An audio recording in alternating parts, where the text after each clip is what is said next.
The cartel of the suns is what the U.S. calls it. And they say Maduro is part or the leader or whatever they call him of the cartel of the suns. They just made this up. There is no cartel of the suns. But the U.S. needs an excuse to try and coup Venezuela. So they're trying to say he's a cartel drug dealer leader. And anyway, we now have first-person evidence interview of someone, a Green Beret, admitting, U.S. mercenary, admitting that they made up Cartel of the Suns. It's not a thing. This former Green Beret and U.S. mercenary is named Jordan Goudreau. And years ago, I talked about him because he was part of the Bay of Piglets, the pathetic coup attempt against Venezuela under the last Trump administration, in which they sent, it ended up being 60 mercenaries. Most of them were not Americans, but sent them at Venezuela's shores, and Venezuela quickly captured them and imprisoned them. Former Green Beret and U.S. mercenary Jordan Goudreau stated bluntly in a recent interview to the Gray Zone that the U.S. Central Intelligence Agency, the CIA, created the so-called Cartel of the Suns in the 1990s.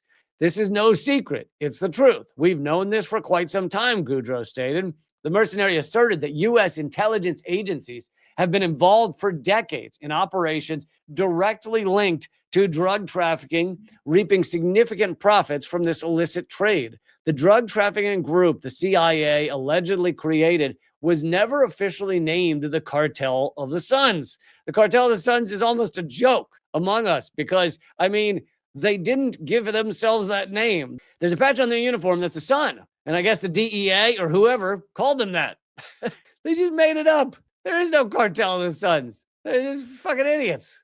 U.S. intelligence agencies operate with remarkable independence for regime change, as you know, running projects under the utmost confidentiality and with restricted access. The mercenary who claimed responsibility for the failed Operation Gideon, that was the Bay of Piglets, Gideon mercenary attack on Venezuela in May 2020, which aimed to forcibly remove Nicolas Maduro, offered his perspective on Washington's current pressure on the Venezuelan government. In his view, these efforts align perfectly with the geopolitical logic of the Monroe Doctrine, whereby the U.S. actively seeks to prevent powers such as Russia and China from gaining strategic influence in the Caribbean.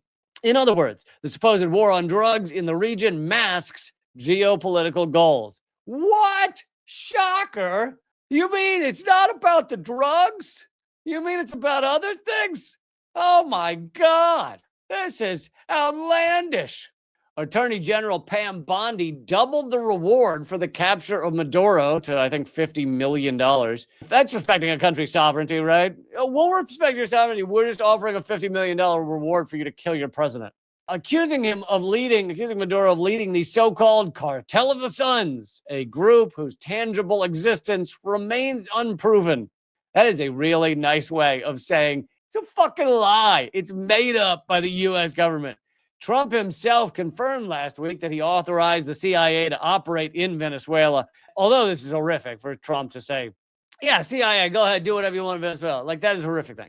But the fact that Trump publicly admitted it and that it was reported in the New York Times, and where does the New York Times get their information? Oh, from the CIA. Literally, the CIA calls up the New York Times and, as a source and says, here's something you should know. And the New York Times faithfully reports it. I think means that it's more so designed as a scare tactic. It's more so designed to get Maduro scared and paranoid and to get Venezuelans who might be tending towards a coup, meaning those who are far right wing, who want the U.S. to invade and destroy their country, to kind of rise up. Those who are that far right lunatic fringe to think, oh, we got the CIA in Venezuela on our side. I think that may be more of the purpose than to actually have the CIA do much, but who knows? The UN Office on Drugs and Crime have consistently affirmed that Venezuela is free of coca crops and that only about 5% of cocaine from South America destined for the U.S. market passes through its territory. Venezuela creates zero cocaine, or opium for that matter, and only 5% even goes through Venezuela. Venezuela is one of the least impactful countries in the entirety of the drug trade. And yet Trump is acting like they're the main drug enemy. Goudreau confirmed the CIA and Venezuelan far-right opposition were responsible for the attacks on Venezuela's Guri Dam and Amway refinery in August 2024 and 2013, respectively.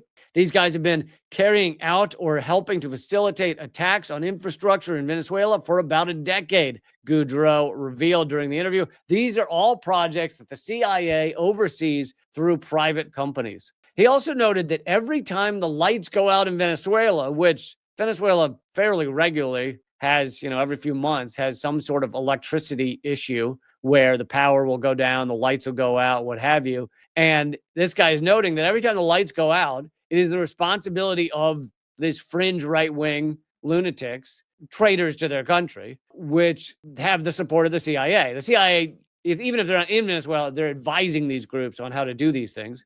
In reference to the 3-day nationwide electricity blackout reported in 2019 that Venezuelan authorities attributed to foreign and local sabotage. Mainstream media mocked the Venezuelan claims at the time. When it actually happened, Venezuela's electricity goes out. Venezuela states, the government states, this is the act of saboteurs. This is the act of the U.S. empire. This is the act of, maybe they said, the CIA.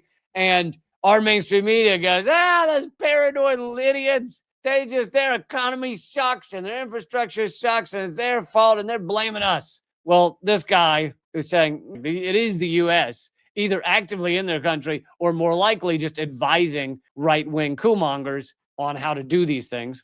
Goudreau said there was a major attack and it killed many Venezuelans. It was a refinery that was attacked. This attack was carried out by U.S. intelligence in collaboration with saboteurs from the Venezuelan opposition.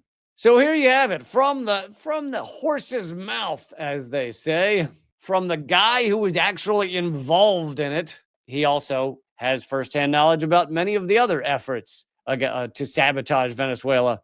And here he is revealing it. I don't know why he's revealing it other than the fact that he's on the outs from the Trump administration. For a while, back when he was part of the Bay of Piglets, he was kind of tangentially connected to the Trump administration. I think he thought that was going to be his meal ticket, thought he was going to get rich off that.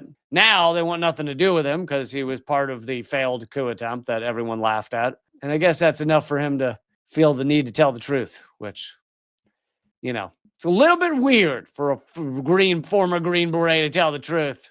To me, one of the most hilarious things in the whole Cartel of the Suns is how quickly our garbage, pathetic, the spineless mainstream media will eat it up. They'll just cover it as if it's a real thing. The Cartel of the Suns. Maduro, who many believe has connections to the Cartel of the Suns. Do you want to do 8 seconds of research to figure out whether Cartel of the Suns is actually a thing? No. We'll just pump it out, blow it out our asses, and on to the page.